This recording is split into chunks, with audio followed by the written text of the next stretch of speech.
매장 디스플레이를 할 때도 이 음식의 재료는 무엇이며 어느 농부가 어디에서 생산했는지 전부 써놓고 실제 산지 농부들을 광고 모델로 쓰기도 했다. 수학부터 요리까지 모두가 한 마음으로 진정성을 다해 만든 음식이라는 점을 강조하고 싶었다. 식당은 식자재 싸움이다. 가격을 내리려면 원가를 절감해 식자재에 들이는 비용을 낮출 수밖에 없다. 솔직히 고기 등급 하나만 떨어뜨려도 이익을 낼 수 있다. 이윤을 추구하는 모든 사업이 그렇겠지만 기존의 퀄리티를 유지하면서 비용을 줄여야 하는 건 가장 어려운 일이다. 하지만 식음료 사업을 경영하는 사람이라면 음식을 사랑하고 고객을 사랑하는 마음으로 숫자를 관리해야 한다. 그런 철학 없이 숫자에만 집중하면 맛의 퀄리티는 떨어지고 브랜드의 철학은 점점 희미해진다. 그럴수록 손님들은 무엇이 변했는지 귀신같이 알고 더는 찾지 않는다. 2등 전략이라는 말이 있다. 잘 나가는 경쟁사 상품을 따라 만들어 시장의 파일을 나눠 먹으려는 전략이다. 물론 틀린 말은 아니다. 생각 없이 엉뚱한 걸 만드는 것보다 낫다. 하지만 2등 전략으로 만든 브랜드나 상품은 결코 오래갈 수 없다.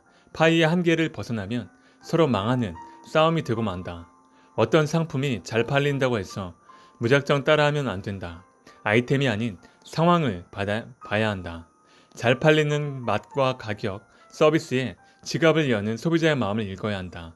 아무리 비슷하게 만들어도 각각의 브랜드는 그들만의 철학으로 소비자의 마음으로 움직이는 것이다. 브랜드 수명은 기업 내 R&R 구조가 어떻게 작동하느냐에 달려있다. 그런 면에서 우리나라 대기업들이 추구하는 R&R 방식으로는 브랜드를 오래 유지하기 힘들다.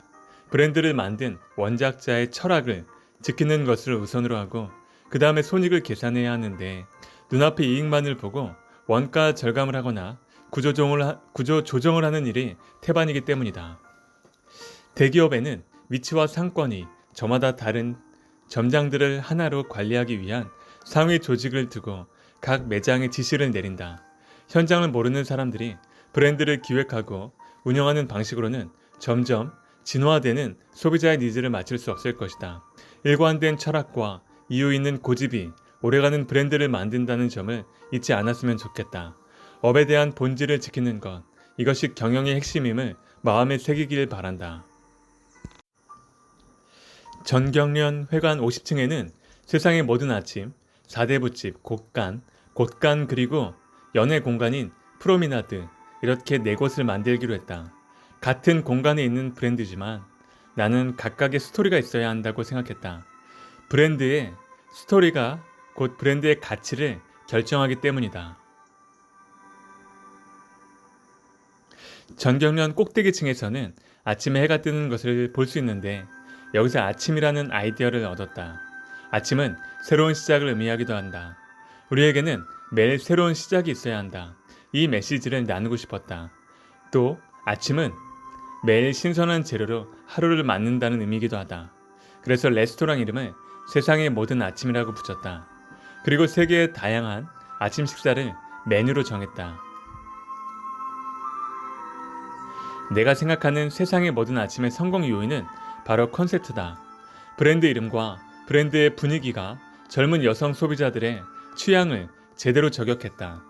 나와 기획팀은 브랜드 기획 과정에서 북유럽, 호주, LA를 다니며 자료를 모았다. 브랜드의 뉴욕, 파리의 세련된 느낌이 아닌 넉넉함이 담긴 따뜻한 가정식 이미지를 담고 싶었기 때문이다. 그리고 인테리어와 식기, 직원, 유니폼에 그런 이미지를 그대로 녹이려 했다. 식당은 역시 맛으로 승부해야 한다.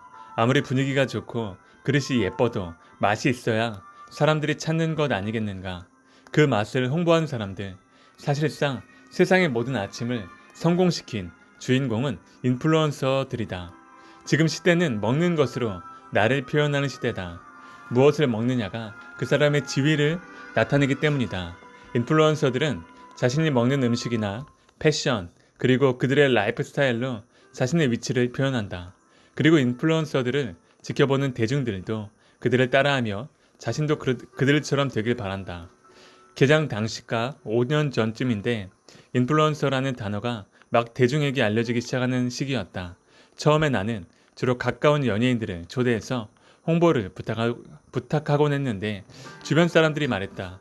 요즘엔 연예인도 중요하지만 인플루언서가 대세라고. 마케팅은 100코에 1코라고 생각한다. 뜨개 바느질에 비유한 말인데 100번 행동했을 때 그중 하나가 얻어 걸릴 수 있다는 의미다. 나는 마케팅에는 전략이 없다고 생각한다. 100코를 떴을 때 그 100코는 노력을 의미하며 그 노력은 운이 아니다. 그리고 그중 한 코가 걸리는 게 마케팅이다. 시대의 흐름에 맞춰 여러 가지 갈래의 마케팅을 진행하면 그중 어느 하나가 성공해 대중의 관심을 받는다. 무모한 이야기일지도 모르지만 그만큼 요즘 마케팅의 채널과 대상이 너무나 다양해졌다는 뜻이기도 하다. 확실히 5년 전 한 코는 인플루언서였다. 요즘 인플루언서는 1인 기업에 버금가는 영향을 미친다.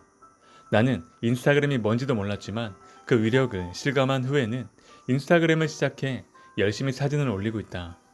나는 사람들이 무슨 사진을 올리는지도 관찰한다. 지금은 나 스스로가 인플루언서가 되어 나의 브랜드를 알리려고 노력하고 있다. 식당이 맛으로 승부를 보는 사업이라고 생각한다면 그 사람은 기본이 안 된 사람이다. 식당이 맛있다는 것은 기본이다. 그리고 맛있다, 맛없다 라는 것도 여러 가지 조건에 따라 달라진다. 가격 대비 만족도가 다르고 세대별 만족도도 다르다. 20대에게는 달아야 맛있는 음식이고 장년들에게는 싱거워야 맛있는 음식이다. 따라서 맛은 타깃에 맞춰 만들어야 한다.